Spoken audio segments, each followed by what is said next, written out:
सनस्टिक product आपला कशा पद्धतीने काम करतो, जवळजवळ हा किती प्रकारे काम करतो, 6 पद्धतीने काम करतो. हा स्टिकर म्हणून काम करतो. जर समजा तुम्ही पावसामध्ये काही गोष्ट फवारली बरोबर, तर ते पानाला चिकटून ठेवण्याचं पण काम करतं. स्प्रेडर म्हणून काम करतो, जिथं समजा 1 2 3 टिपके फक्त पानावरती पडतात बरोबर, तर ते स्प्रेड करायचं काम करतं. म्हणजे कमी औषधामध्ये सगळ्या गोष्टी व्यवस्थित भागू शकतं. हे अजून तुमच्या पानामध्ये मुरमुशीत पानाच्या खालच्या साईडला जी कीड आहे त्या कीडवरती पण आणायचं काम करतं. सगळ्यात महत्वाचं, जेवढे पण कीटकनाशक तुम्ही वापरता किंवा तणनाशक वापरता त्याच्यामध्ये पण आपण सनस्टिक वापरू शकतो. आणि ते वापरल्यामुळं तुम्हाला कीटकनाशकाचा तणनाशकाचा खर्च कमी येणार. जिथं तुमचं 2 3 पंप लागणार आहेत तिथं तुमचं एका पंपामध्ये भागू शकतं. जिथं 10 पंप लागणार आहेत तिथं 5 पंपामध्ये भागू शकतं. म्हणजे तो 50% तुमचा खर्च काय होणार आहे, कमी होणार आहे. हे जर का पाण्यातून सोडलं तर तुमच्या जमिनीचा पोत सुधारवला जाईल.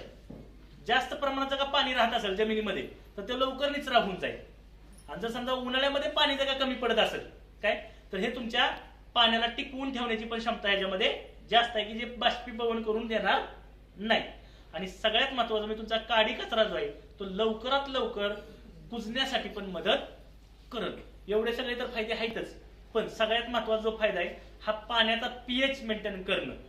काय, कारण जसं त्याला आपण सामू म्हणतो बरोबर, पीएच मेंटेन करणं. पाण्याचा पीएच मेंटेन केल्यानंतर तुमचं कीटकनाशक चांगलं काम करेल. पण पीएच मेंटेन नसेल आणि कीटकनाशक सोडलं तर त्या लेवलला काम करणार नाही. तुमचं तणनाशक पण त्या लेवलला काम करणार नाही. म्हणून कधी कधी वापरल्यानंतर कळतं बघा लोकांना की बाबा ह्याचा फरकच तेवढ्या मोठ्या लेवलला पडला नाही बरोबर. तर आपलं हे वापरल्यामुळे काय होईल, लवकरात लवकर चांगला फरक येईल आणि खर्च पण कमी होईल. जर आपल्याला शेती करायची तर शेतीचं पण मातीचं पण पीएच मेंटेन होणं गरजेचं आहे. आता आपण माती परीक्षण करून जी लोकांना दाखवतोय, जे 2-2 महिन्याचे जे काय 20-20 गुंठ्याचे काय प्लॉट घेतलेत आणि त्या प्लॉटची पहिल्यांदा आपण काय केलंय, माती परीक्षण केले. आता आपले प्रोडक्ट काय त्यांना वापरायला दिलेत. तर ज्यावेळेस ते पीक निघेल त्यावेळेस जे माती परीक्षण येईल त्यावेळेस आपण त्यामध्ये 3 महत्वाच्या गोष्टीमध्ये फरक पडलेला दाखवणार आहे. ईसी, ओसी आणि पीएच. ईसी म्हणजे काय, इलेक्ट्रॉनिक कंडक्शन बरोबर. ओसी म्हणजे ऑर्गेनिक कार्बन. हा जमिनीतला सगळ्यात जास्त वाढला पाहिजे. तर आपले बाकीचे काही प्रोडक्ट ऑर्गेनिक कार्बन पण वाढवायचं काम करतात, ईसी पण वाढवायचं काम करतात. आणि सगळ्यात महत्वाचा पीएच तुमचा किती झाला मातीचा हे पण आपण लोकांना दाखवून देणार आहे. तर ह्यानं खरंच पीएच मेंटेन होतो का नाही होत हे बघणं गरजेचं आहे. तर आपण पहिल्यांदा ह्याला काय करूया, प्रयोग करून बघूया. आता हे काय करूया, 5-5 ml आपण बरोबर काय करूया, बोरचं ग्लास मधलं लागणार ना पाणी सर, ग्लास मधलं बोरचं. हो बोरचं लागणार त्या ग्लास मध्ये बघा पाणी. आता आपण हे पाणी कुठलं घेतोय तर बोरचं, विहिरीचं बरोबर. बऱ्यापैकी जी लोक शेतीमध्ये काम करतात ते पाणी आपण आणलेलं आहे. तर ह्याचा पीएच किती आहे ते आपण बघणार आहे.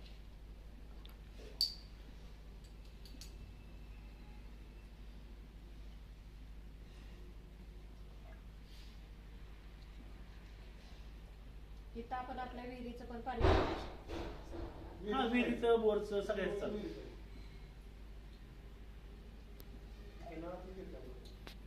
बघा आता दोन्ही पण समान भरल्यात बरोबर. आता ह्याच्यामध्ये आपण काय करणार आहे, ह्या पाण्याचा पीएच किती आहे तो चेक करणार आहे. हा काय पीएच चेक करायचं सोल्युशन आहे. हे मार्केटमध्ये तुम्हाला ऑनलाईन कुठल्याही वेबसाईट वरती बघायला भेटेल. इथं पीएच दाखवलाय 0 पासून ते जवळजवळ 14 पौतर. म्हणजे ते पाणी किती दूषित आहे, किती केमिकल आहे ते सगळं याच्यामध्ये कळून येईल. आणि हे आपण काय केलं, विहिरीचं पाणी घेतलेलं आहे. याचा पीएच आपण पहिल्यांदा चेक करूया. ह्याच्यामध्ये 7 ते 10 थेंब टाकावे लागतील.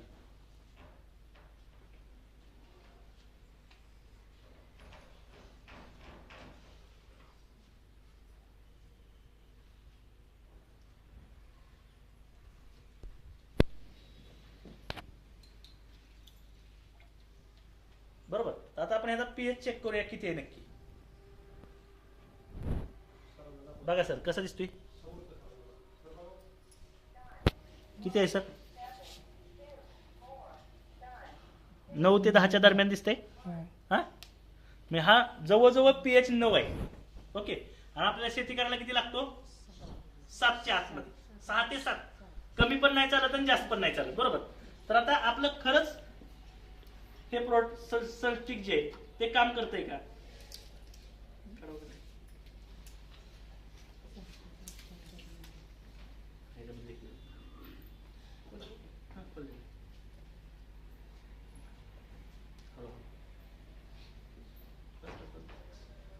आता हे काय केलं आपण, सनस्टिकचं लिक्विड घेतलंय, एका काडी बरोबर फक्त घ्यायची. किती घ्यायची? ही काडी दिसती तुम्हाला, एक टिपका पण घ्यायचा नाही. तर ही काडी आपण काय करणार, ह्यात टाकणार आहे.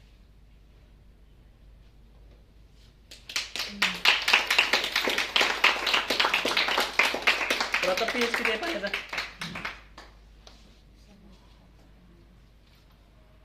बरोबर 7 वर आला.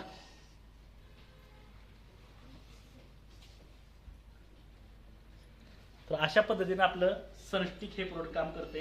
बरोबर, त्यामुळे प्रत्येक शेतकऱ्यासाठी हे वरदान म्हणून काम करते. बरोबर, जरी समजा त्या व्यक्तीने कुठलाही प्रोडक्ट आपला नाही घेतला शेतीचा, फक्त सनस्टिक जरी दिलं तरी अफलातून लेवलचे रिझल्ट येणार आहेत.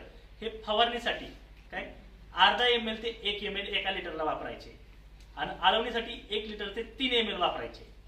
किती? बीज प्रक्रियेला 1 किलोला सरासरी 1 ते 1.5 ml पुष्कळ झालं. ओके, त्या सगळ्या गोष्टीमध्ये आपलं सनस्टिक आपण वापरू शकतो. त्यामुळे लोकांचा खर्च 20 ते 25% कमी होईल आणि उत्पन्नामध्ये पण 20 ते 25% वाढ होईल. तर जय हिंद, जय सनेज.